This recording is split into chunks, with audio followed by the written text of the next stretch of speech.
안녕하십니까. 목요 법회를 시작하겠습니다.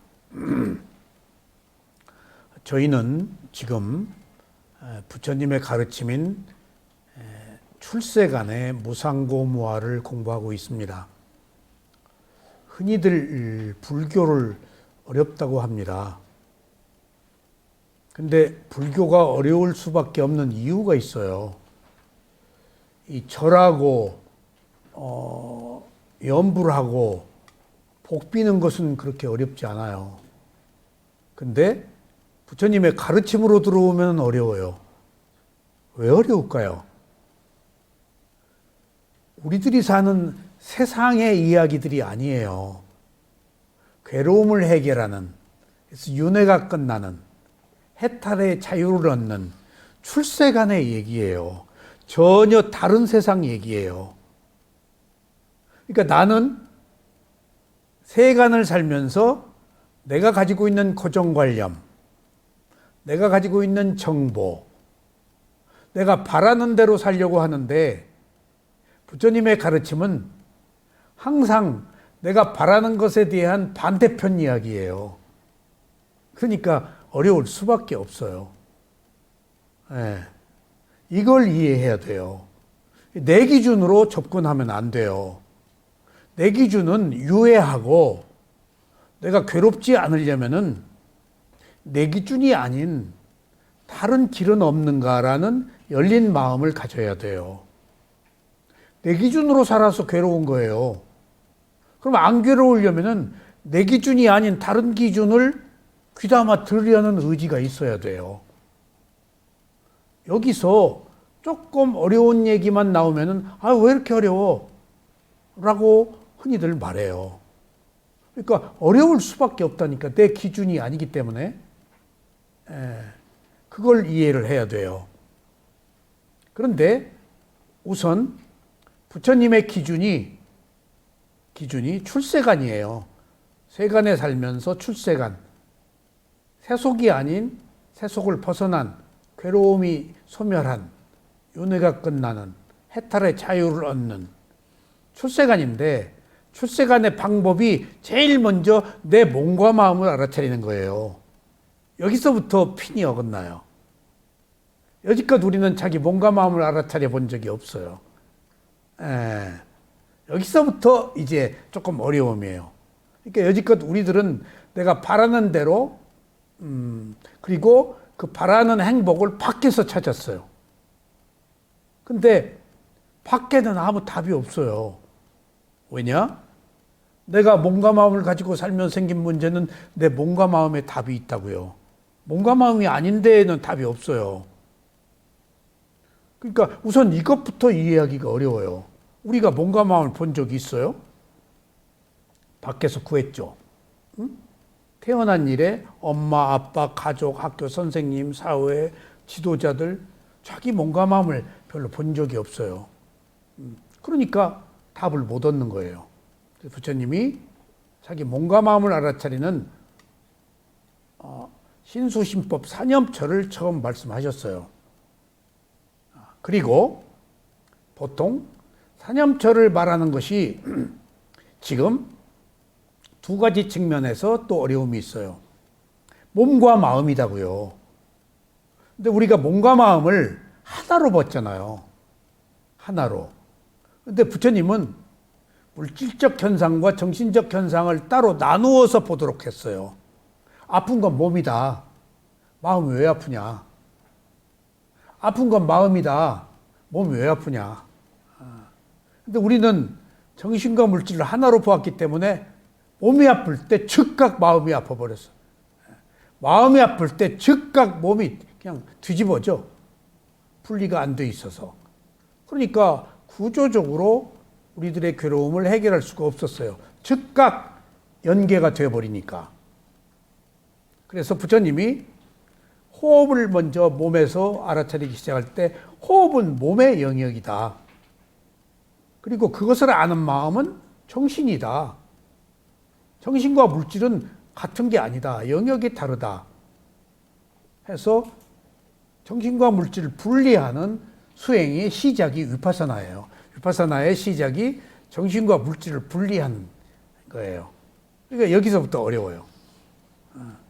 그러니까 이제 그런 대로 어려움이 있어도 이제 뭔가 매달려서 수행을 하는데, 지금 우리가 공부하고 있는 무상고무화는 경전에도 잘 드러나 있지 않고 알기도 어렵고 이해하기도 어려운 지혜예요. 무상고무화는 통찰 지혜예요. 꿰뚫어서 아는 최종적 지혜예요.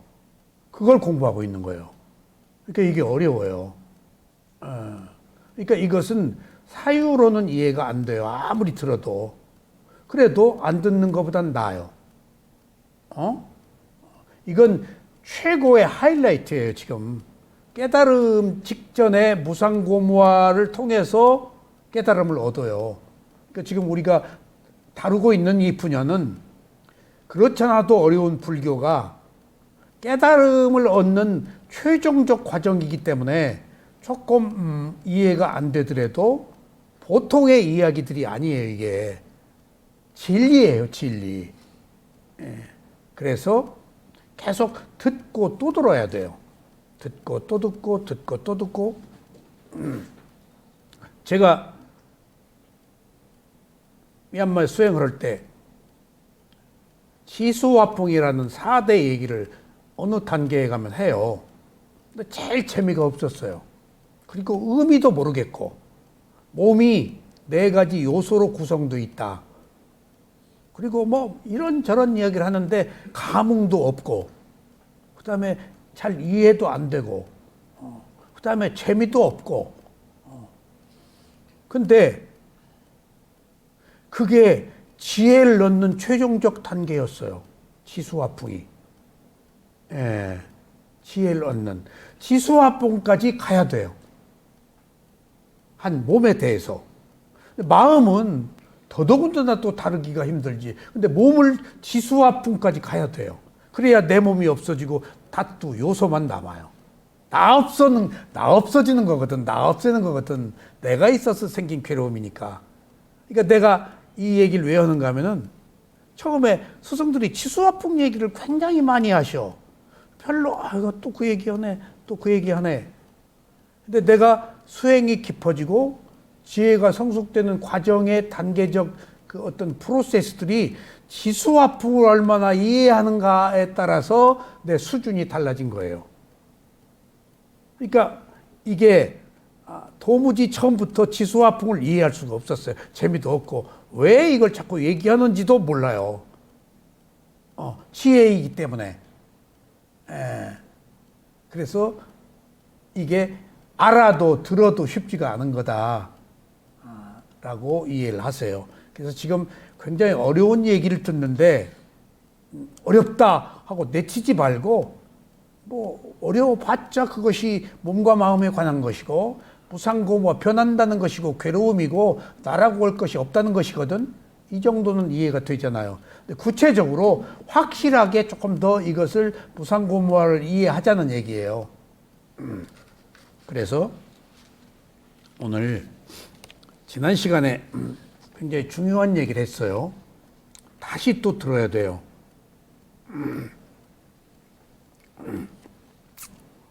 부처님의 말씀에 따르면, 교재 보셨나요?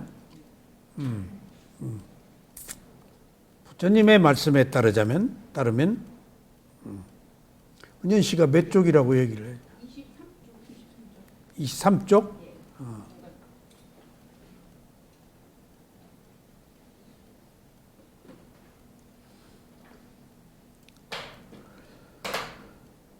부처님의 말씀에 따르면 우리가 경험하는 모든 것들은 시작과 중간과 끝이 있는데, 이것이 중생의 전 세계이다.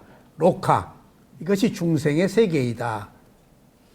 우리가 경험하는 것들은 벌써 보세요. 몸과 마음이죠? 그건 우리가 경험하는 건 시작과 있고 중간이 있고 끝이 있다. 기승전결이 있다.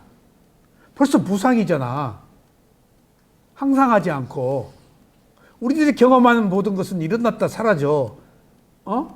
근데 거기 진행이 있지. 일어나고 시작, 진행, 사라지는 것. 근데 우리가 일어났다 사라지고 모든 것들 보아 무상을 감춰져 있죠. 그것을 중생의 세계라고 그런다. 살아있는 생명의 세계라고 그런다. 그 경험의 중심은 한 인간이 시작, 진행, 끝나는 것을 경험하는 그 중심은 자신의 개체성이다. 개체성. 여기서 지난 시간에 개체성 얘기했지? 개체가 뭐라고? 단일하고 고유한 독자적인 존재를 의미한다. 오브젝트. 단일하고 고유하고 독자적인 존재. 여기서 보세요. 단일하고, 자, 인간은 단일해요. 인간이라는 것에 있어서는 개와 다르잖아요. 소와 다르고. 그런데 크게는 인간이 단일해. 아프리카나 히말라야나 아마존이나 흑인이나 인간이야. 단일해. 근데 고유한 특성, 개체는 다르다. 개체라는 것이 단일하지만은 나름의 고유한 특성을 가지고 있다. 한 존재는. 그러니까 바꿔 얘기하면 고유한 특성을 가지고 있다면은 향순 씨는 누구와도 비교될 수 없는 향순 씨만의 고유한 특성을 가지고 있어. 이건 대단히 존중받아야 될 일이고 엄숙한 거야. 누구도 나를 대신하지 못해. 그래서 한 인간의 무게는 지구와 무게 같아. 누구도 나를 대신 못해. 누구도 나와 같지 않아. 쌍둥이도 같지 않아. 같을 수가 없어. 고유한 특성. 이것은 엄청난 거예요. 고유한 특성은. 인형씨도 인형씨 나름의 고유한 특성이 있어. 그러면은 이것이 존재의 이유야. 나는 그렇게 존재로 태어날 수밖에 없었던 당위성, 어떤 전제, 누구도 침범할 수 없고 내가 가지고 있는 어떤 오직 유일한 내 나름의 어떤 개체를 확립하고 있다는 거예요. 이것은 신성한 거 아니야? 엄격한 의미에서. 한 인간의 무게가 지구의 무게처럼 그렇게 존중받아 마땅하다는 얘기는 그만한 고유와 특성이 있어서 존재의 의미가 그 생명 자체가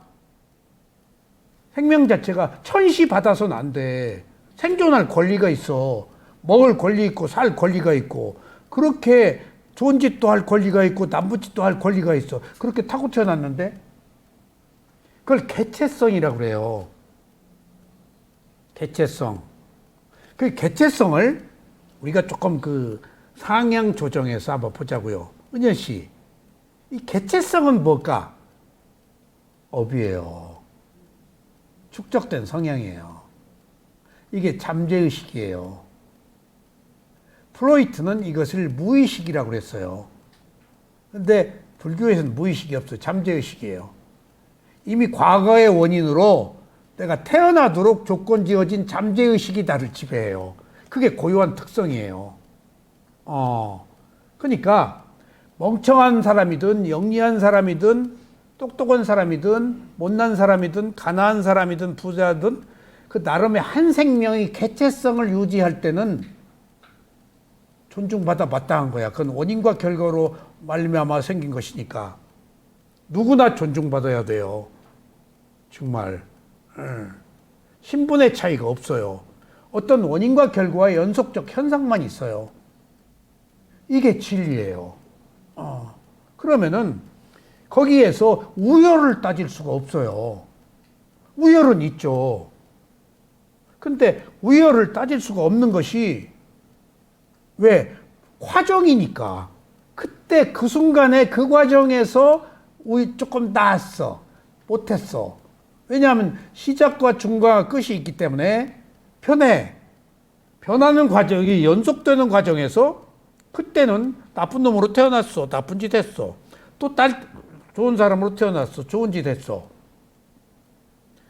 어느 때, 어느 순간에 생명이 나야? 그런 거 없다고요. 원인과 결과에 의한 연속적 흐름이 있다고. 그러니까 그런 의미에서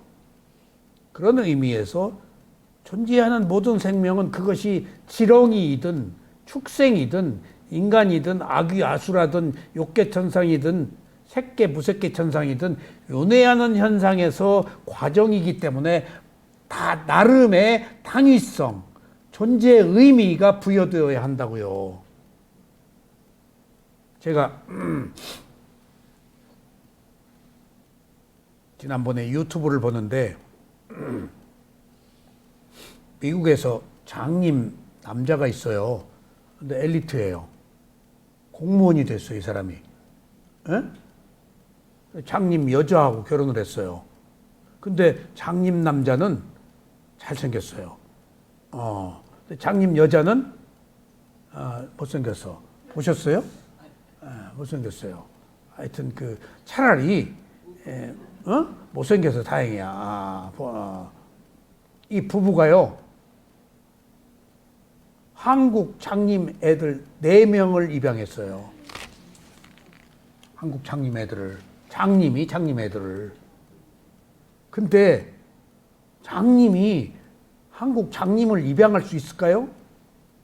못하죠. 공무원이었기 때문에 수입이 있어서 된 거예요.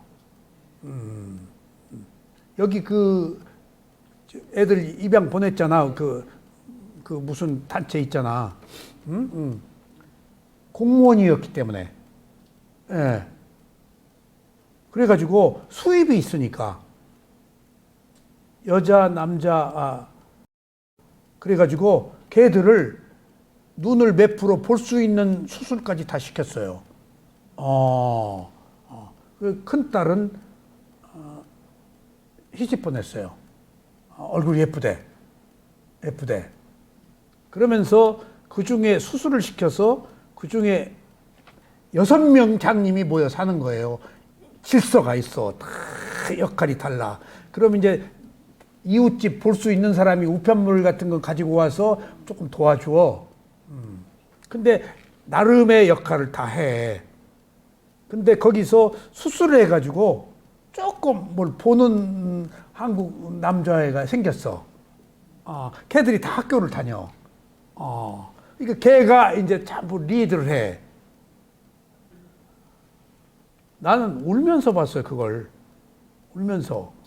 그 장님 아이들을 4명을 데려다가, 그래가지고 한국 여자아이는 잘생겼어. 그 다음에 공무원 시험 보더라고. 근데 결혼해가지고 애를 낳았어. 장님이 아니야. 볼 수 있는 남자, 장님이 아닌 남자하고. 그러니까 그 어린 손장과 손녀가 또 와가지고 다 그 장님 속에서 일들을 거들어. 근데 다들 행복해. 다들 행복 지수가. 거기서 내가 지금 여기에 얘기한 장님으로 태어난 업이 안 좋은 업이지. 예?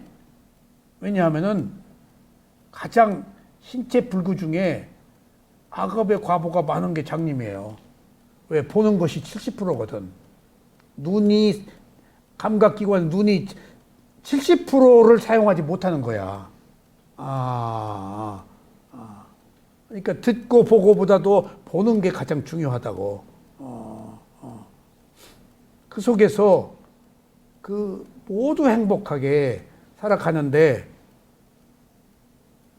과연 불행이라는 것이 뭔지, 태어난 조건을 극복하는 사람들이잖아. 나중에 그 공무원 아빠가 정년퇴직 그만두고 어디 또 봉사를 나가. 그런 아름다운 모습을 보고 신분이나 신체의 조건이 문제가 아니고 생명으로 태어난 모든 존재는 개체성으로서 존중받아 마땅한 것이구나. 업의 과보니까. 문제는 어떤 형태로 태어났든지 어떤 일을 하느냐가 문제야. 어떤 삶을 사느냐가 문제야. 좋은 조건에서 나쁜 삶을 살 수도 있고 나쁜 조건에서 좋은 조를 살 수도 있지. 이것은 선택이야. 이것도 어쩌지 못해. 이것도 원인과 결과로 자기가 행한 대로 받아. 여기서 지금 개체성이라는 이야기를 지난번에 하고 내가 다시 한번 개체성을 여기서 밝히는 것은 이 개체성이 업의 과보로 생긴 것이라서 이것은 옳고 그름을 떠난 한 존재의 성스러움이다라고 봐야 돼요. 누가 어떤 신체적 장애가 있든지 그 조건에 그렇게 태어났을 뿐이야. 무수한 그 과정에서 무수한 경험을 하고 그런 것들을 경험해. 그 짜꾸빨라에서 그게 나와요. 짜꾸빨라. 법구교 처음에 나오잖아.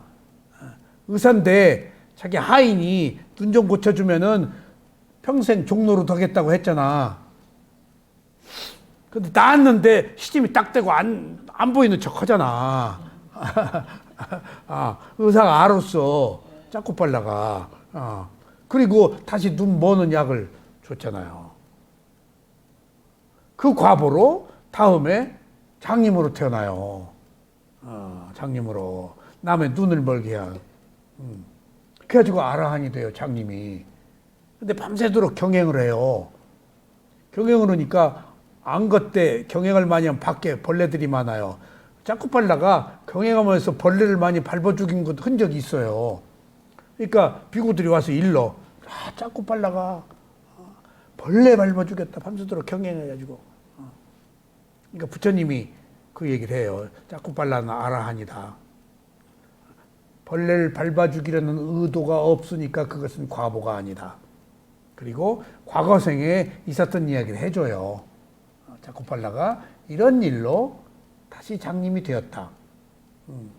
그러니까 여기서 개체라는 것은 단일하고 공통분모를 가지고 있더만은 한 생명이 가지고 있는 독립된 개체, 고유한 특성, 그것은 원인과 결과이기 때문에 불가피한 불가역적인 것이라고 보자 이거예요.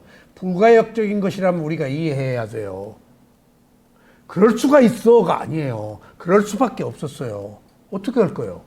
그럴 수밖에 없었는데 흥망성쇠는 있기 말이고 태어나고 죽는 것은 연속되고 거기 좋은 때도 있고 나쁜 때도 있는데 무수한 생애 속에서 지옥에 태어날 때도 있고 천성에 태어날 때도 있었는데 사람 죽이기도 하고 살리기도 했는데 그런 것들이 어느 한 포인트로 놓고 보면은 선, 악을 따지지만 전체의 큰 흐름, 업의 과보로 보면은 그냥 원인과 결과로 덧없이 살아가는 존재일 뿐이에요. 그래서 누구나 똑같이 불쌍한 존재들이에요. 자기가 자기 스스로의 문제를 해결하지 못하고. 아셨죠? 그러니까 모든 존재는 개체성이기 때문에 존중받아 마땅하다. 그 개체성은 업이니까 불가역적인 것이다. 어떻게 바꿀 수가 없는 것이다. 뭐라고 반응할 수가 없는 것이다. 그때 받아놓은 밥상이다. 그 시점에서 우리가 출발하자고요. 지금. 그러기 위해서는 무상이 전제가 되어야 해요. 덧없다. 무상하지 않으면은 이런 이론이 성립이 안 돼. 덧없기 때문에, 무상하기 때문에, 흐르는 과정이기 때문에 나라고 할 것이 없는 거야. 그때 그 순간에 조건만 있었지. 아셨죠? 이게 무상을 이해하기 위한 우리가 기본적인 토대를 말씀드린 거예요. 왜 무상이 필요한가? 한 개체성의 존중, 업의 과보가 존중받아서 불가피한 것이라고 인정할 때 무상하에서 그게 존중받을 수밖에 없는 거예요. 무상하지 않으면은 나쁜 놈은 계속 나쁜 놈이에요. 무상하기 때문에 그것은 흐름 속에 있었을 뿐이에요. 근데 이제 그 개체성이 오온이다. 근데 그 개체성을 나라고 하기 때문에 부처님은 오추연이다 그러셨어요. 색수상식을 집착한다. 그래서 우리가 몸과 마음을 집착하는 것은 개체성. 이 개체성의 가시적 근거가 신체인데 누구나 아는 바와 같이 이 신체는 치수화풍이다. 여기서 아까 모두에 말씀드린 처럼 몸 있잖아요. 자, 잘 보세요. 저 보세요. 몸 있잖아요. 존재해요. 개체는 지금 존재해요. 출세관에서 존재가 없어지려면 개체도 없어져요. 아직 내 몸이에요. 내 고유한 특성이에요. 근데 출세관에서는 그런 게 없어져 버려야 돼요. 자, 우리가 부처님의 가르침이 괴로움을 해결하는 거잖아요. 이제 오온이에요. 몸과 마음이에요. 오온을 집착하잖아요. 근데 그 중에 두드러진 게 우선 몸이에요. 수상행식은 빼고 몸부터 보자고요. 몸으로 봐요. 그럼 존재해요. 내 몸이잖아요. 내 몸이잖아요. 근데 내 몸을 본다고요. 내 몸이라고 하고 먼저 내 몸을 봐요. 근데 내가 내 몸을 볼 때 처음에는 내 몸이라고 보았다가 내 몸을 보기 시작하는 순간부터 나는 떨어져 나가요. 그러니까 몸에 가지고 있는 대상들이 나타나기 때문에 단단함과 부드러움, 뜨거움과 차가움, 진동, 움직임, 수대, 치수화풍이라는 몸이 가지고 있는 구성 요소, 느낌을 보면은 몸이 있기는 있지만은 몸이라고 할 것이 존재가 없어져요. 몸은 있는데, 그러니까 지수화풍이 왜 필요하가 자꾸 지수화풍을 얘기하는가 하면은 내 몸이라는 존재를 떨구기 위해서 요소로 들어가는 거야. 단단함, 뜨거움, 차가움. 그러니까 뜨거움, 차가움이 몸이 뜨거움, 차가움이기는 하지만은 이때 뜨거움, 차가움을 대상으로 보면은 내 몸이 아니고 뜨거움, 차가움만 있잖아. 마음은 한순간에 하나밖에 모르니까. 몸이 뜨겁고 차갑지만은 뜨거움, 차가움을 알아차리면은 뜨거움, 차가움이라고 할 때는 내 몸이 없어지고 뜨거움, 차가움만 있다고. 그 순간 내 몸이 없어져요. 잊어버려요. 있어도. 그렇게 자꾸 접근하는 거야. 그렇게. 요소로 들어가서 단단함. 제가 엉덩이가 바닥에 닿아 있는 느낌을 느끼십시오. BTS 그 친구가 미국 유명한 토크쇼에 가서 지미 펠런 사회 바꿔서 보자고. 그러니까 그 조크가 심하더만 그냥 막 폭소를 자아냈어. 그러니까 이제 뭐 어쩌고 저쩌고 그 BTS 그 멤버가 그러더라고. 그러니까 지미 그 사회자 보고 이제 바뀐 거야. 엉덩이가 몇 개입니까? 딱 물어봐. 그러니까 엉덩이가 하나입니다. 그러니까 일어나서 BTS가 오른쪽 엉덩이도 있고 왼쪽 엉덩이도 있고 엉덩이는 2개입니다. 하고 이제 조크를 하더라고 보통. 그러니까 엉덩이 얘기가 나와서 내가 여기서 리드할 때 눈꺼풀, 입술, 손, 엉덩이 할 때 엉덩이가 닿아 있는 느낌을 느끼십시오 그러잖아. 엉덩이가 닿아 있는 느낌을 느낄 때 단단함이 있잖아. 단단함이 있을 때는 엉덩이가 없어져요. 단단함만 있지. 지대만 있는 거야. 그렇게 해서 지금 부처님의 교묘한 접근이에요, 이게. 지혜를 얻기 위해서. 존재라는 인식을 벗어나기 위해 자꾸 4가지 구성 요소로 들어가기 위해서 그 순간 존재 자체, 뜨거움, 차가움, 단단한 부드러움으로 해서 몸이라는 거 해체시켜 버리는 거예요. 이게 아무것도 아닌 것 같아도 몸이라는 게 해체되어야 내 몸이 아니라고 해야 깨달음을 집착을 안 하거든. 이런 것들이 우리가 모르게 지금 깨달음을 얻게 하기 위한 부처님의 그 어떤 그 가르침이에요, 이게. 근데 우리는 몰라요. 왜 지수화풍을 얘기를 해야 되는지, 왜 자꾸 그렇게 요소로 분석해야 되는지. 나라는 유신견, 집착을 끊기 위한 거예요. 내 몸이라는 존재로부터 벗어나기 위해서. 그게 이게 어려운 거예요. 이걸 어떻게 다 설명하냐고요. 그래서 이 신체는 지수화풍 네 가지 기본 요소로부터 도출된 물질적 구성 요소의 산물이다. 그러니까 여기서 지난 시간에 말했죠. 몸이 지수화풍이 아니고 지수화풍이라는 요소가 몸을 만들었다.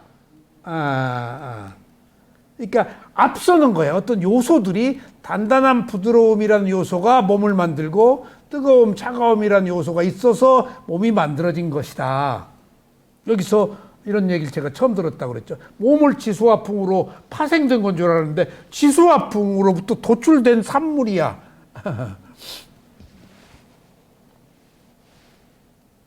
그래서 신체를 두고 사도로 구성되었다고 하며 따라서 사대에 의해 조건지어진 것이라고 말하게 되는 것이다. 앞의 절에서 설명한 바와 같이 지수화풍 사대는 보편적 특성, 지수화풍 사대는 보편적 특성. 자, 보세요. 이제 지수화풍으로 갔지, 뭔가 마음이? 근데 마지막에 최종적으로 지수화풍도 없애려면 어떻게 해야 될까? 그게 무상하다고 알아버리면 지수화풍도 없어져 버려. 치대, 단단한 부드러움, 뜨거움, 화대, 뜨거움, 차가움이 있잖아. 근데 그것들은 지금 존재하는 생명이 가지고 있는 요소들이야. 근데 그 뒤에 이제 이게 착착착 들어가는 거야. 깨달음으로. 마지막에 제가 최종적으로는 무상고부하라고 그랬지. 지금 존재, 몸이라는 신체의 존재가 지수화풍인데 이것도 무상하냐, 무상하지 않냐? 무상해. 그러면 사대도 있다가 없어져 버리는 거야. 무상한데 생겼다가 말아버리는 거야. 허공으로. 여기서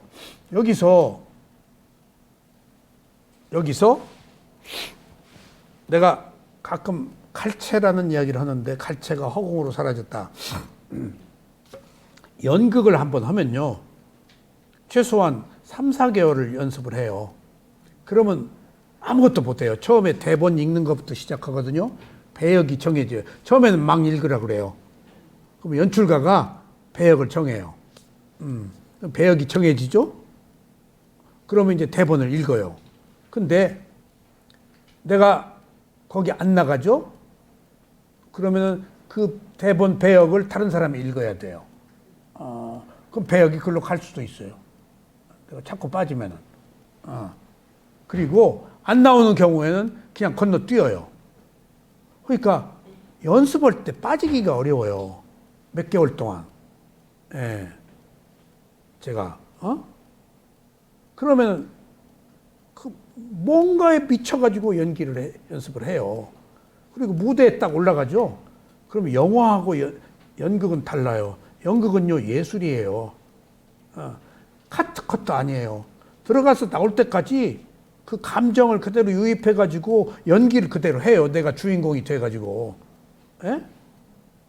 그러니까 감성에 젖어요. 근데 이제 한 3일 보통 며칠 하잖아요. 처음에 올 때는 관객이 안 보이는데 조금 하고 나면은 여유가 생겨서 조명 받고 그 머리들만 시커먼 공간에서 머리들이 다 보여요. 조금 여유가 생겨요. 그럼 장난기가 발동해요. 뭐? 대본이 정해져 있어요. 동작도 다 정해져 있어요. 손 어떻게 들고 어디 가서 어떻게 하고 연출이 다 그걸 해요. 근데 장난을 쳐요. 딱 내가 이제 상대하고 얘기를 해요. 근데 딱 약간 멈춰요. 그러다가 엉뚱한 얘기를 다 끄집어대요. 상대가 얼굴이 시커멓게 칠려. 내가 대사를 잊어버린 줄 알고 내가 장난치는 거예요. 이게 연극하는 사람들끼리 얘기야. 내가 일부러 그런 줄 누가 알아? 연출가가 칭찬해. 위기를 모면한 거야. 옛날에는 무대 뒤에서 다 대본 읽어주는 사람도 있었어요. 무대 뒤에서. 나중에는 이제 지금 그 이순재 돌아가시고 누구누구 누구누구 그 배우들 눈만 뜨면 대본 읽어요. 대본 읽는 게 인생이에요. 그래야 감정 몰입이 되죠. 대본 기억이 생각 안 나면요, 잊게 돼 있어요. 계속 하면은. 그래서 몇 달 연습을 해야 돼요. 대본 때문에. 그러니까 이제 마지막에 이 얘기야. 끝나죠? 그러면 막 박수를 치죠? 그러면 이제 조명이 다 꺼져요. 갈채가 있어요. 그 막을 탁 내려요.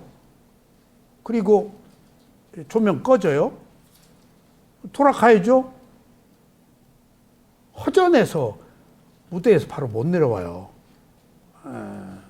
그리고 이렇게 극장 이렇게 슬쩍 봐요. 커튼 밖으로. 커튼 이제 열어요. 나중에 정리해야 되니까. 객석에 불이 다 꺼졌죠. 갈채가 허공으로 사라졌어요. 큐 하고 침묵. 미쳐요. 그래서 술 먹어야 돼요. 그래서 연극한 사람들이 끈끈해요. 그런 그 동병상련의 고통이 있어요. 그게 진짜 예술이고, 영화는 토막토막 찍잖아. 이것은 몰입해서 내가 그걸 연극을 7년간 했다는 거 아니에요. 이 발성이 연극 발성이에요. 그러니까 거기서 지금 이 얘기가 왜 나왔는가 하면은, 내가 내 잘난 체 안 하려다가 또 하네. 허공으로 사라져버린 거, 갈채가. 그게 무상이야. 갈채는 허공으로 사라져버렸어. 환영도, 소리도, 아름다움도, 꿈도, 모든 것도 허공으로 사라져버려. 무상한 거야. 존재는 무상한 거야. 무상한 거 앞에 뭘 내세워? 덧없는데. 그러니까 무상하기 때문에 괴로운 거야, 이제 지금. 마지막에. 우리가 여기서 이야기하고 있는 게 불가피한 거잖아, 무상은. 그러니까 구조적으로 괴로운 거야. 무상을 극복할 사람이 없어. 존재, 태어나서 진행하다 살다가 죽는 이런 일련의 과정에서 원래 태어나서 살다가 죽는 거야라고 누가 생각해. 안 죽으려고 그러지. 무상을 못 받아들인단 말이야.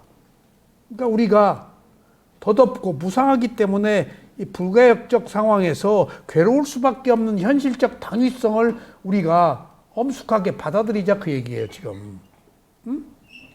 그리고 마지막에 오온이 지수화풍사대로 가서 무상으로 가야, 이게 무상으로 가야 해결이 된단 말이야. 그래서 지혜란 단계적 과정은 무상고무화로 오지 않으면 아무 의미가 없어요.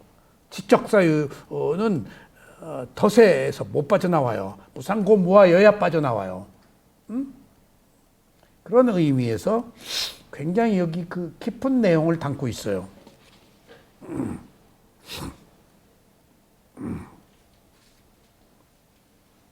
사려 깊은 사람이라면 자명한 것으로 받아들일 이 사실을 이해하기 위해서 무상고무하고 지수화풍이 무상고무하다.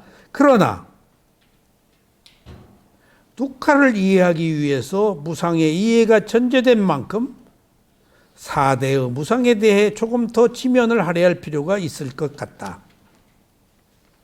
자, 지수화풍을 조금 더 이해해야 그것도 사라지고 없다라고 할 때 우리가 전체적인 시각을 가질 수가 있다.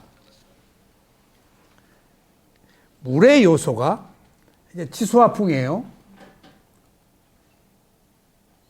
물의 요소가 맹렬하게 기세를 부릴 때가 올 것이다. 자,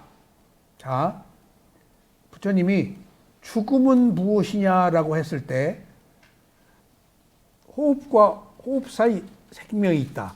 호흡이 끝나는 게 죽음이다. 라고 말하신 적도 있고, 죽음을 지수화풍 4대의 변화다. 그렇게까지 얘기하셨어요. 움직이다 안 움직이면 죽어. 뜨겁다 차가우면 죽어. 아셨죠? 부드럽다, 단단하면 죽어. 그 입장에서 한번 이걸 보자고요. 지구도 언제가 없어져요. 없어져요. 지수화풍 4대의 변화예요. 물의 요소가 맹렬하게 기세를 부릴 때가 올 것이다. 그때가 되면 흙의 요소가 사라질 것이다. 물에 의해서. 그것은 덧없는 본성을 적나라하게 드러내면서 무너져 파괴, 변천할 것이다. 또 물의 요소가 말라버려 단 한치의 땅도 물도 바다에 남지 않게 될 때가 올 것이다. 그런 요소들이 지구를 형성했으니까 어떤 조건에서 그런 요소들이 소멸하면 지구도 없어지겠지? 요소들이 지구를 만들었으니까. 지구가 요소를 만든 게 아니고. 그땐 이 물의 요소가 덧없는 본성을 적나라하게 드러내면서 무너져 파괴 변천할 것이다. 불의 요소가 맹렬히 일어나서 모든 지표를 삼키고 더 이상 집어삼킬 것이 없을 때야 비로소 그치게 될 때가 올 것이다. 타버리고 제가 되면 탈 것도 없지? 소멸하는 거야. 지수화풍 4대가 무상으로 가면 남는 게 없다고.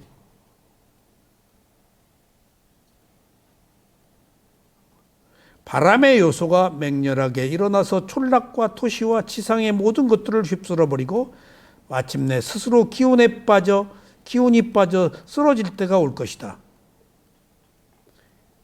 그날 이 바람의 요소는 그것의 덧없는 본성을 적나라하게 드러내면서 무너져서 파괴 변천할 거야. 이 바람이 파괴해버린 자리에 뭐가 남아? 흔적도 없지. 그러므로 네 가지 기본 요소에 포함되어 있는 모든 것의 보편적인 무상의 법칙의 종속됨을 보여주며 그 네 가지가 결국은 무상 앞에 하나도 그대로 살아남을 것이 없다. 여러분들, 제가 모두의 지수화풍이 굉장히 어려운 건데 지수화풍 뒤에 그것도 무상 앞에 지수화풍도 남아나는 것이 아니다. 결국은 무상이 가져오는 의미가 흔적도 없이 사라지는 것이 나라고 할 것이 없다 그 말이에요. 잠시 어떤 사대가 모여서 몸을 형성할 뿐이지 그것도 흩어져 버리면 나라고 것도 없는 거야. 그 갈채가 허공으로 사라져 버리듯이. 갈채가. 그래서 저는 어디서 요즘은 이제 그거 안 해요. 내가 사람 됐는가 봐요. 우리 집에 들어가는 골목 입구에서부터 연기해요. 예, 연기해요. 그리고 산에 가서 아무도 없을 때요. 내가 연기해요. 소리 지르고. 그러면은 기분이 좋아요. 집중이 돼서. 요새는 그 짓도 안 하네. 알아차리느라고 그런가? 한때는 그랬어요. 그리고 그 꿈을 잊지를 못했어요. 그래서 자유국장 추성웅이 거기 들어가려고 그랬더니 우리 그 잘 아는 형님이 딱 나를 보더니 거기 그 기획이었어요. 자유국장. 충무로 카페 테아트로에서 그 했거든. 자유국장 멤버들. 우리나라 최고 연기인 거기 다 들어가 있어. 형, 나 자유국장 들어올게요. 대학교 때도 했으니까 고등학교 때도 하고. 딱 보더니 너 그만둬. 그래서 딱 형님이 너 그만둬. 예 하고 딱 끊었어요. 너 그만둬. 내가 피난 내려가서 내가 성장 과정을 봤거든요. 고생하면서 자란 걸. 그리고 자기가 고생했거든. 예, 우리 아버지 친구 아들이에요. 나는 아버지 없이 자라고 그 형은 아버지 있어서 유복하게 부모가 계시니까. 근데 어려움 속에서도 교육을 받았지만은 그 형이 자기가 다 고생길로 겪어서 거기까지 왔거든. 옥동 나중에 만들어서 그 박강치라고 유명한 패션 디자이너가 돼서 그 형도 그 연극계에서 나와서 패션으로 왔어요. 패션 협회 회장도 했어요. 딱 너 그만둬 할 때 폐부를 찌르더라고. 나의 기승전결을 다 아는 사람 아니야. 나는 연극에 대한 막연한 그 미래의 그 꿈, 무지개 그걸 가지고 갔는데 그 형은 이미 경험했잖아. 그러니까 내가 그 형의 말을 존중한 것이 그 형이 그냥 썸뻑썸뻑 말한 사람이 아니고 진중한 사람이거든. 딱 너 그만둬. 내가 네 알겠습니다 하고 그때부터 연극에 대한 꿈을 접었어요. 그리고 나서도 내가 그 때문에 국립극장 예술진흥회 부회장 이사까지 하고 국립 발레학교 하고 뭐 국립극단 뭐 다 뭐 하고 판소리 책 쓰고 다 예술적 그 희망 때문에 사이드로 이제 접근해서 그런 활동을 했었죠. 이것도 예술이요. 부처님의 가르침도 최고 예술 같아. 인영 씨 안 그래? 승화하니까 출세가능. 현실을 뛰어넘으니까 이게 현실이 아니잖아. 현실을 뛰어넘는 거잖아. 그런 것처럼 존재를 없애기 위해서 지수화풍이 부처님에 의해서 드러난 법인데 지수화풍 뒤에 그것도 무상하다, 흔적도 없다 라고 할 때 비로소 우리가 무상이라는 지혜를 조금 더 가까이 이해할 수 있다 그 얘기예요.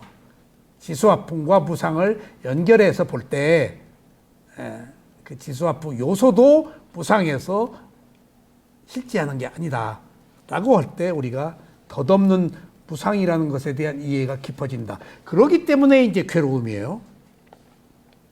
그러므로 네 가지 기본 요소에 포함되는 모든 것은 보편적인 무상의 법칙에 종속됨을 보여주며 이 네 가지 기본 요소의 파생물인 육신도 그 기본 구성물과 동일한 운명을 면할 수 없다는 것을 간단하게 추리할 수 있다. 이 몸도 결국은 지수화풍도 갈채가 허공으로 사라지듯 흔적도 없이 사라지고 마는 거예요.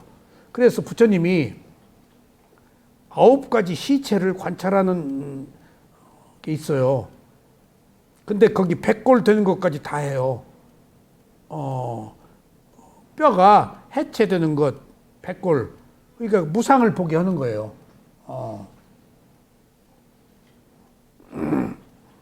그거 7가지 시체를 지금 관하는 수행은 안 하는데 저는 초상집에 가서 혼자 앉아서 7가지 시체를 관하는 게 아니고 내 마음속으로 시체를 관하는 수행을 한때 했었어요. 시체를 볼 수는 없지만은 부패해서 썩어가고 하는 과정들이 9가지 단계로 다 나뉘어져 있어요. 근데 조건이 있어요. 몇 미터 떨어질 것. 벌레도 나오고 하니까. 그 다음에 혼자 가지 말 것. 야생 짐승이 나오니까. 거기 도둑놈 살인자들이 그 시체 내다버리는데 오니까. 그 다음에 바람이 부는 맞바람을 가지고 등으로 받을 것이 시체 9가지에 다 나와요. 그게 혼자 가지 말아라. 갈 때는 말하고 가라. 어디 간다고. 거기 야생 짐승 그 살인자 도둑놈들이 오니까. 그리고 그 역한 시체가 썩어가는 것을 맞바람으로 봐주고 등으로 이렇게 그 시체 냄새가 안 오도록 뭐 그런 것들이 9가지 깨달음의 요소 수행 방법에 다 나와 있더라고. 그리고 내가 미얀마 만달레이 그 티크나무 사원 그 동굴에 가서 뼈를 관하는 수행을 하는 사람들을 봤어요. 근데 뼈를 이렇게 만들어 앞에서 놨더라고. 그걸 보고 하더라고. 사람 뼈가 아니고 플라스틱 그거 조금 작은 것 같더라고 이렇게 크기가. 아마 내가 보기에 작은 거가 원래 살이 없어서 그랬는지 그거 앞에다 놓고 그거 화나더라니까. 작지. 조금 작아 보이더라고. 백골. 어, 어,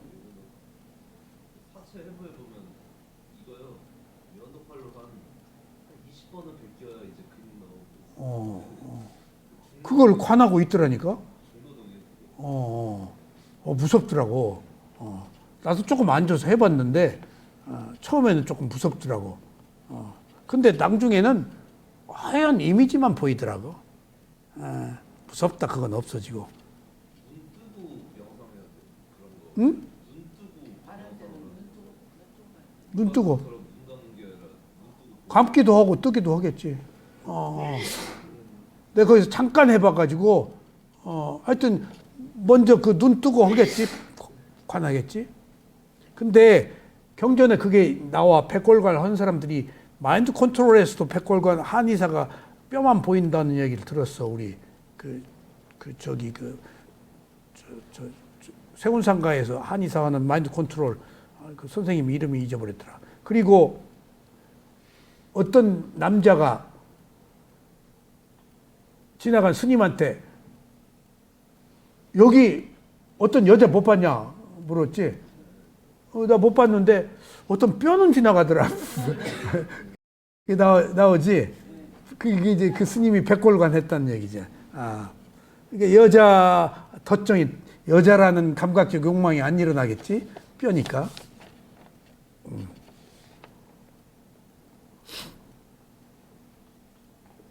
그리고 부처님께서 계속해서 육신과 감각기관에 기반한 우리 개체의 나머지 구성 요소들 무상성, 변천성을 밝힌 것이다.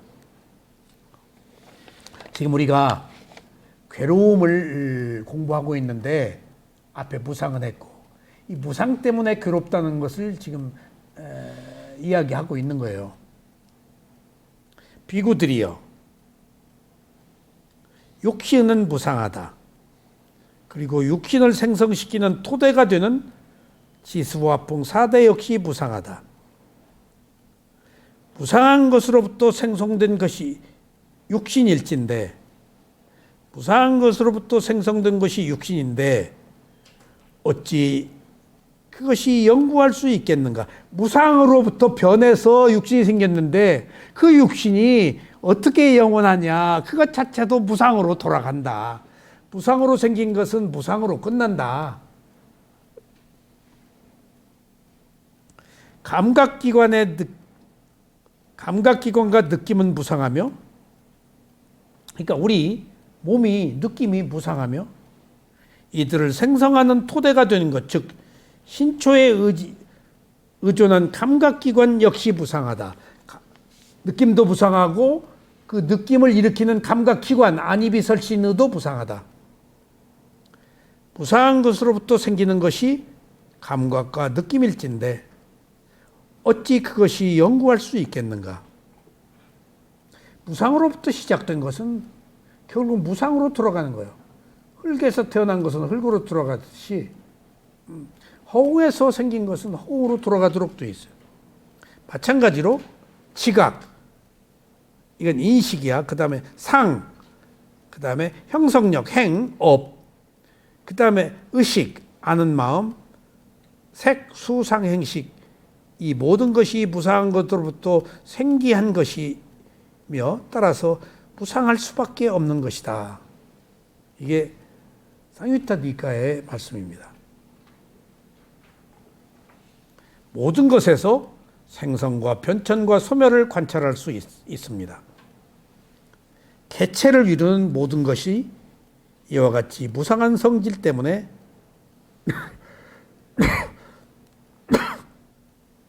다음과 같은 결론을 얻을 수 있습니다.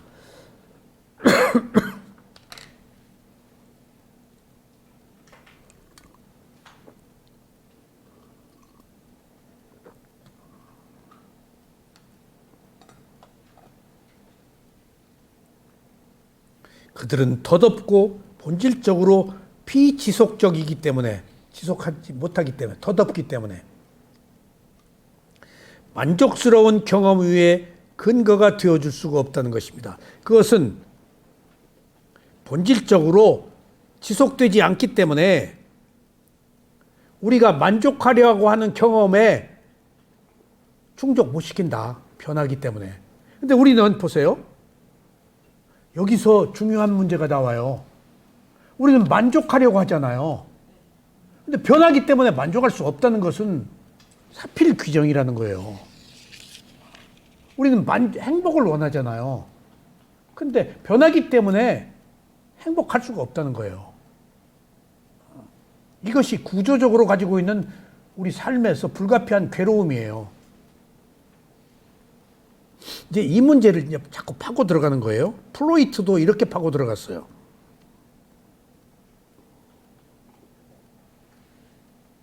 요컨대 부상한 것은 무엇이거나 바로 그 부상 때문에 불만족스러운 것입니다. 부상한 것은 그 무상 때문에 괴로운 거야. 그러므로 모든 인격체 또는 개체가 행복을 원하잖아. 근데 개체 자체는 무상해. 구조적으로 괴로움이라는 거야. 개체는 존재잖아. 고유한 특성을. 근데 행복하려고 태어났잖아. 행복을 원하잖아. 근데 여기서 더 중요한 사실은 괴로움도 원한다는 사실. 여기서 프로이트가 나오는 거예요. 프로이트가 보니까 욕망이 있어. 욕망이. 잠재의식에. 여기선 잠재의식을 불교에서는 이렇게 인식할 수 없는 마음을 프로이트는 잠재의식이라고 그랬어. 불교에서는 그냥 잠재의식이라고 그러고, 무의식, 프로이트는. 인식할 수 없는 마음, 여기서는 잠재의식이고. 무의식으로 보니까 욕망이 있는 거 아니야. 프로이트가 발견한 것이 욕망이 있는데 욕망을 제어하는 또 다른 게 있더라는 거예요. 여기서 인간의 다층 구조를 발견한 거예요, 의식이. 은연 씨가 뭘 하고 싶어. 감각적 욕망. 근데 안에 들어가 보니까 그 욕망을 제어하는 또 다른 게 있더라는 거예요. 그걸 찾아낸 거야. 심리적으로. 불교에서 보면 세 가지 느낌으로 보면 아무것도 아닌 건데 지금 이 리얼리티, 실제를 몸과 마음을 정신적으로 정신 분석을 하지 않은 입장에서는 대단한 발견이지. 욕망으로 사는데 욕망을 제어하는 또 뭐가 있더라는 거예요. 그게 세 가지 즐거운 느낌, 괴로운 느낌, 즐겁지도 괴롭지 않은 느낌이 구조적으로 각기 다른 세 가지 영역에서 세 가지 의도, 세 가지 과보가 있는 거예요, 지금. 동일하게 선택적으로 똑같이 세 가지가 다 있는 거야. 아니, 은연 씨 마음대로 안 돼. 예? 미워도 은연 씨 마음대로 안 되고, 좋아도 은연 씨 마음대로. 세 가지 마음이 교차하면서 일어난단 말이야. 이거 어떻게 할 거냐, 이거지. 무엇이라고 단정하지 말라고. 과정으로 보고, 그때 그것이 왔다. 어떤 조건에 의해서 그렇게 이해하면 되지. 그러므로 모든 인격체 또는 개체, 그것이 윤회하는 과정에서 이 세상 또는 저 세상에서 어떤 형체를 취하든지 개체성에 의존할 뿐인, 이게 결국은 개체는 개체 의지에서 살고 있잖아. 이 개체가 지금 깨달은 존재가 아니잖아. 업을 가진 존재야. 그러니까 업의 의지에서 살고 있다는 거야. 잠재의식으로 태어났는데 그 잠재의식의 의지에 살고 있다는 거예요. 부처님은 잠재의식에 벗어나란 얘기야. 원인에서 벗어나란 얘기야. 흐름에서 벗어나는 얘기야. 있는 그대로 보라는 거야. 과거의 어떤 종속적 흐름에서. 되돌이 하지 말란 얘기야. 이게 부처님의 객관적 시각이야. 모든 한 개체는 개체의 흐름으로 흘러간다고. 근데 부처님은 개체의 흐름으로 흘러가지 말고 고유한 특성으로 흘러가지 그냥 옳다 그러다지만 놓고 보라는 거야. 그러면 그 흐름이 중지된다는 거예요. 결국은 이 개체도 개체에 의존한다. 이게 중요한 얘기예요. 이 개체도 개체에 의존해서 살고 있다. 의존할 데가 없으니까. 내 몸과 마음을 가지고 살면서 의지할 때는 내 몸과 마음밖에 없잖아. 개체가 개체에 의지하면서 살고 있는 거야. 부처님은 의지하지 말라. 개체의 힘으로 살지 말라. 그냥 있는 그대로 놓고 봐라. 개체의 흐름을 따라가지 말고, 미워하네? 좋아하네? 욕망이 일어났네? 라고 새로 봐라. 새로 봐라. 흐름에 따라가지 말라. 부처님이 얘기해. 있는 그대로 본다는 게 흐름 따라가지 말라. 흐름은 내 고정관념이잖아. 개체가 개체한테 의지하고 있는 거야. 응? 현재 있는 그대로. 흘러가느라고 보면 되지. 흘러가고 있네라고 거기 휩쓸려 가지 말고 흘러가고 있네라고 오브젝트 객관화해서 흐름을 보는 마음은 흘러가지 않고 있는 거야. 이쪽. 그러니까 그 지혜야. 무상을 아는 지혜야. 무상을 아는 지혜가 나야 무상이 의미가 없어져 버려. 그렇지 않으면 무상에 속박돼 버려서 무상의 굴레에서 못 벗어나고 무상으로 굴러가. 개체가 개체로 되돌아가. 근데 흘러가지 않고 흘러가네? 무상하네? 그 흐름을 안 가고 그것을 아는 지혜가 나면은 원래 흘러가는 거니까 내가 흐름에 안 가고 분리되어서 벗어나서 새로운 출세관을 만든다는 거지. 새로운 세계를 전에 살던 개체가 가지고 있는 어떤 생명력이 아니고 개체를 보는 생명력이 생긴 거지. 오취온이 아니고 오온이 생긴 거지. 집착하지 않고. 여기 너무 철학적인 문제. 인격체 또는 개체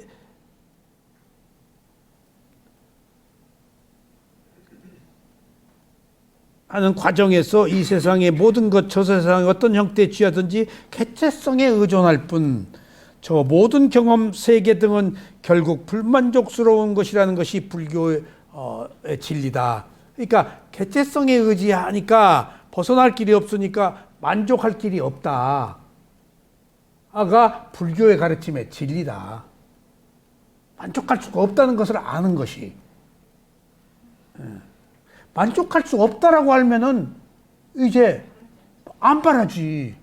이게 만족하고 안 하고가 없어져 버리지. 원래 그런 거니까. 옳고 그름이 없어져 버리는 거예요. 이게 깨달음이에요. 깨달음이 무색 부치처럼 벗어나 버리는 것은 그것을 인정도 부정도 하지 않는 상태 하나의 진리, 질서로 보니까 원래 그런 거네 하고 내가 반응을 안 하니까 깨달음이에요. 이제 그 반응을 해버렸잖아. 진리의 귀 흐름을 탄 거야. 무상의 흐름을. 덧없는 흐름 속으로 가버리는 것에서 집착 없이 흐름 속으로 가버린 거야. 그렇지 않으면 집착이 있는데. 에? 집착이 있는데. 나 상도동 여사님 오늘 완전히 철학적인 깨달음 하나 나오겠어.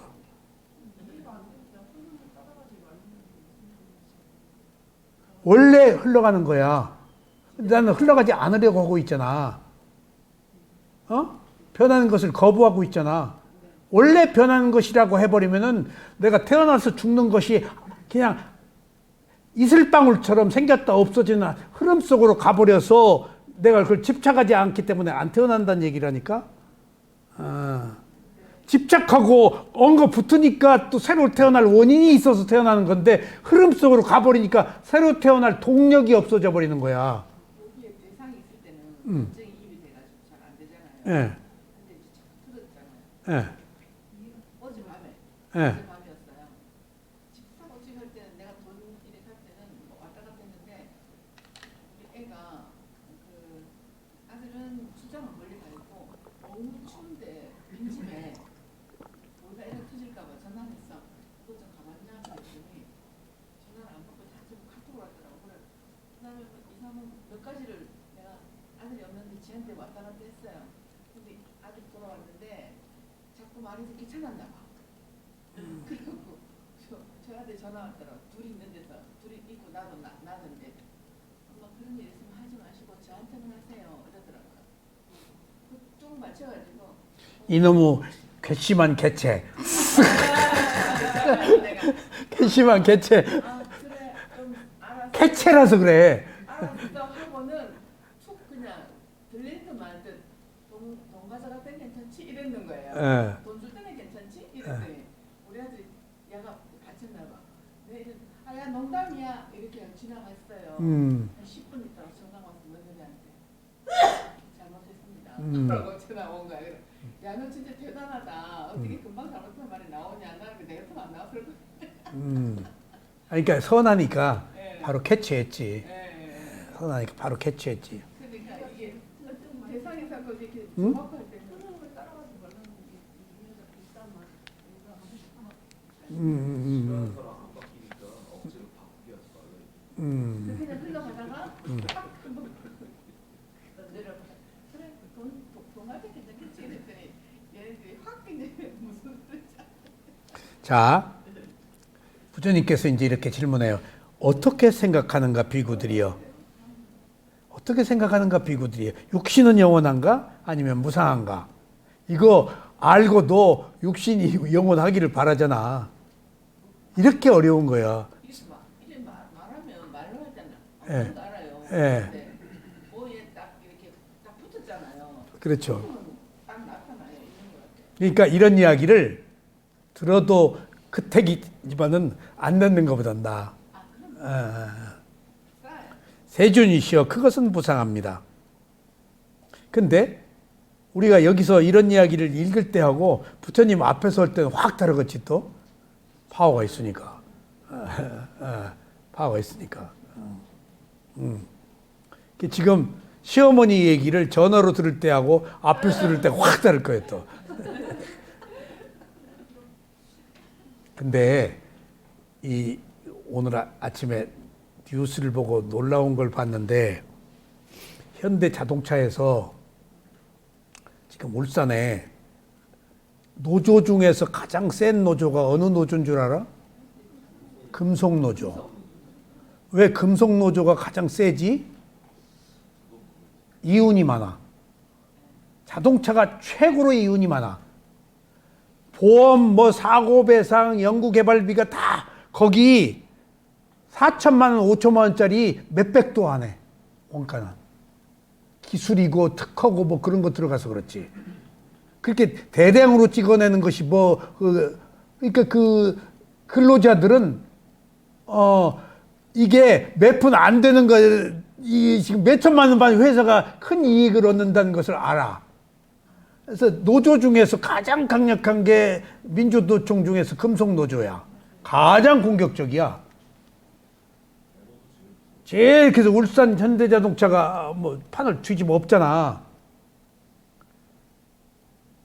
모든 공정을 기계화해버려. 그러다가 이제 슬슬 쫓기지? 마지막 지금 현대 자동차하고 노조하고 앞으로 우리 노조의 허락을 받지 않고 그 뭐지 막 로봇 한 대도 못 들어온다. 걸었어. 그 대통령이 국무회의 때 얘기를 해. 옛날 영국에서 기계 뭐 방직 짜고 그 기계화해서 영국이 세계적으로 그 돈들이 지금까지 그때 인간의 일자리가 없어진다고 격렬하게 반대했다는 거야. 근데 기계화로 간다는 거야. 그 흐름을 안 따르면은 퇴보하고 따르면 발전하고. 어느 순간에 내가 한번 돌이켰어. 어느 순간에 추산학원이 막 기가 막히더니 뭐 계산기가 오든 추산이 싹 없어졌다. 이 흐름은 어쩔 수 없다. 어느 순간에 뭐가 막 생기더니 PC방으로 다 바뀌었대 또. 그러니까 그런 흐름을 너무 극단적으로 하지 말고 또 기업이 돈을 벌면 대통령이니까 또 그렇게 기업이 돈을 벌면은 일자리가 없어지는 사람들에 대한 보장, 그런 것도 무조건 착취, 수익만 하지 말고 함께 가야 함께 발전한다. 그런 것을 제시하면서 무상의 흐름에 주저하면은 대표적으로 지금 우리보다 50년, 모든 것이 50년 앞섰다고 그랬었어요. 일본이. 우리가 앞선 것들이 너무 많아요. 지금도 아날로그잖아요. 일본은. 지금도 아날로그요. 근데 말인즉슨 지진 때문에 그런데요. 전산화를 꺼려한대요. 그리고 그 사람들은 장인정신 때문에 근데 지금 빨리빨리가 우리들에게 약점이었지만은 빨리빨리가 그냥 완전히 그 호랭이 등을 다 버렸어. 우리는 그냥 시대가 맞았든지 어쨌든지 영원한 것은 없다고 기회가 온 것 같아요.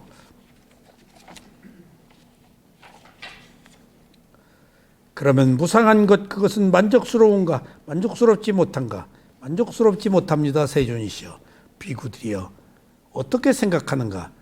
느낌, 지각, 형성력, 그다음 수상행위예요. 그리고 식, 의식. 색수상행식은 영원한가 무상한가? 그것은 무상합니다. 세존이시여. 그러면 무상한 것 그것은 만족스러운가 불만족스러운가? 만족스럽지 못합니다.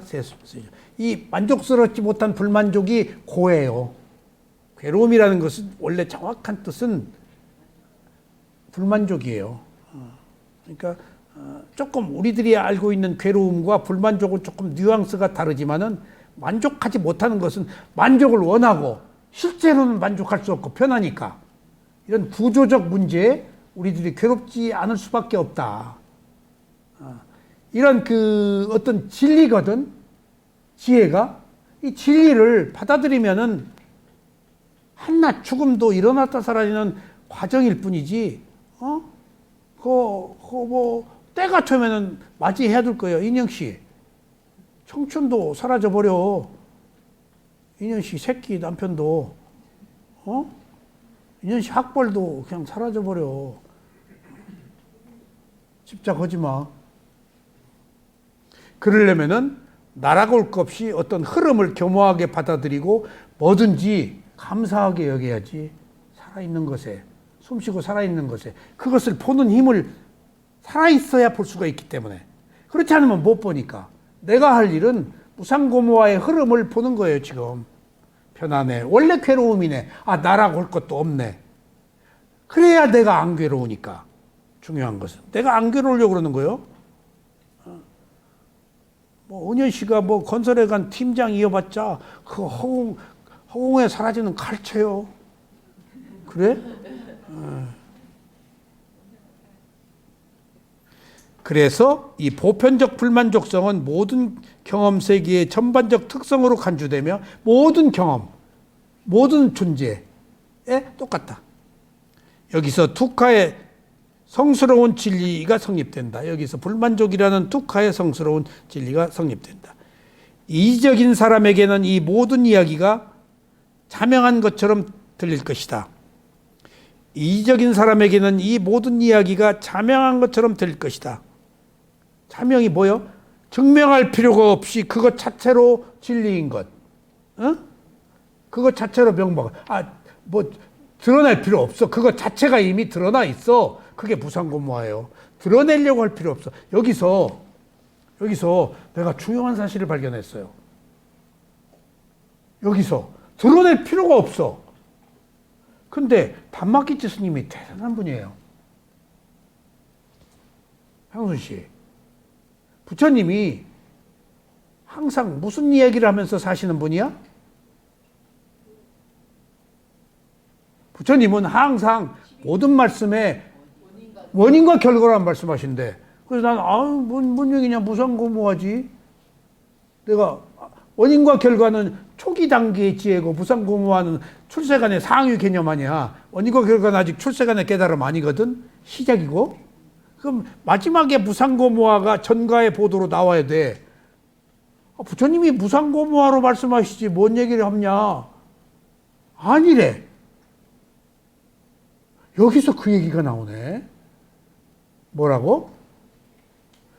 무상고무화는 원래 있는 거라서 얘기할 필요가 없대.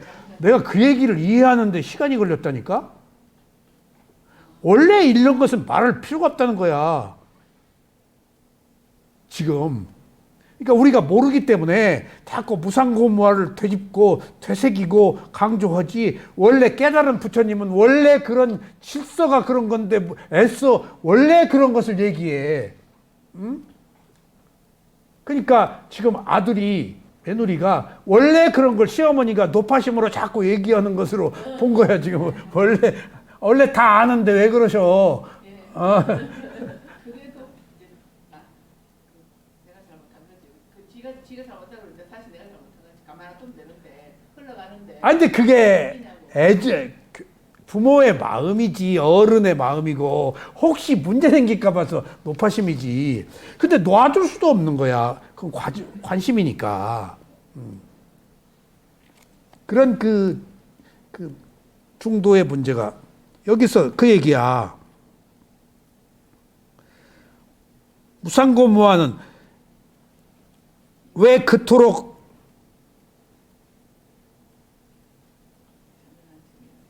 많은 민족이 무상고무화라는 불교의 원리를 이루는 이 자명한 진리를 깨닫지 못하고 있을까? 심지어는 관심조차 가지려고 하지 않을까? 그러니까 부처님은 원래 있는 거니까, 그냥 아니까, 그리고 사람들이 못 알아들으니까, 얘기에 못 알아들으니까. 그리고 우리는 몰라서 또 말을 못 하는 거예요, 지금. 근데 이제는 끄집어내야 되겠다, 이거. 이에 대한 답을 찾으려면 자명한 것을 우리가 관심조차 가지려고 하지 않는 것을 답을 찾으려면 우리는 인간의 마음이 어떻게 작용하는지를 좀 더 깊이 탐구해 봐야 할 것이다. 왜냐하면 괴로움의 진리를 깨닫는 것도 결국은 마음의 소관이기 때문이다. 자, 보세요.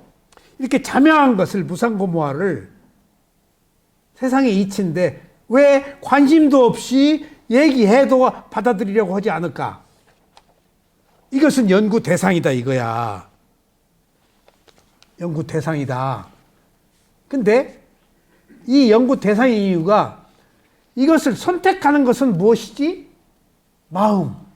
근데 그 마음은 항상 무엇을 바라고 있지? 감각적 욕망. 그러니까 감각적 욕망 때문에 안 보려고 그런다는 거예요. 즐거움 때문에 괴로움이 있어도 즐거움만 보려고, 괴로움을 안 보려고 그런다는 거예요. 그러니까 균형된 시각이 아니라는 거야. 있는 그대로 보지 않았다는 거야. 그러니까 이것은 왜 지금 이렇게 자명한 일을 우리가 들어도 왜 관심을 갖지 않느냐? 그것을 선택하는 것은 마음이다. 근데 그 마음은 본디 원래 감각적 욕망을 추구하는 것이 우선한다. 마음이 선택하는 것이고 그 마음은 감각적 욕망을 우선하는 것이기 때문에 우리가 이렇게 살고 있는 것은 당연한 것이다. 그러면 당연하게 살면 괴로움인데, 부처님은 당연하게 살지 않으려면은 있는 그대로 봐라가 부처님의 가르침이에요, 이제. 아셨죠? 지금 나왔어, 답이. 이렇게 자명한 것을, 은연 씨, 자명이 뭐다고 그랬지? 응? 증명할 필요가 이미 증명돼 있어서 명백한 거. 근데 그럼에도 불구하고 왜 무상을 선택하네? 그 선택하는 것은 마음이다. 근데 마음이 잠재의식 속에 자아가 있잖아. 유신견 있잖아. 나라고 하는 존재가. 그러니까 내 행복을 찾잖아. 그러니까 구조적으로 이건 어렵다. 개체가 개체 속으로 굴러가 버리는 과정에서는 어렵다. 개체에서 벗어나서 개체? 하고 봐야 이제 비로소 지혜가 난다. 지혜가 난다. 이것을 제3의 시각이라고 그래요. 제3의 시각이 사진 찍을 때 이렇게 봐요. 나도 스승한테 배운 거거든요. 이렇게 저거 있죠? 그럼 그것을 있는 카메라가 이렇게 찍죠. 그것 속에 이것을 이렇게 찍죠. 그럼 이것 속에서 이렇게 찍는 것이 창조예요, 창조가 아니에요? 창조라고 그래요. 이 많은 것 중에서 어느 한 구도를 내가 찾아낸 거예요. 사진 작가는 쓱 본데 딱 구도를 찾아내요. 백 선생 아픈데 찾아내듯이. 예. 예. 그러니까 보는 시각이 기존의 시각이 아닌 전문적으로 전문가가 보는 시각에서 부처님은 옳다 그르다 하지 말고 놓고 봐라. 판단하지 말고 그냥 개입하지 말고 놓고 봐라. 가 개체로 흘러가는 것 속에서 개체의 무상고무하라는 진실을 아는 길이다라는 이야기입니다. 오늘 여기까지 말씀드리겠습니다.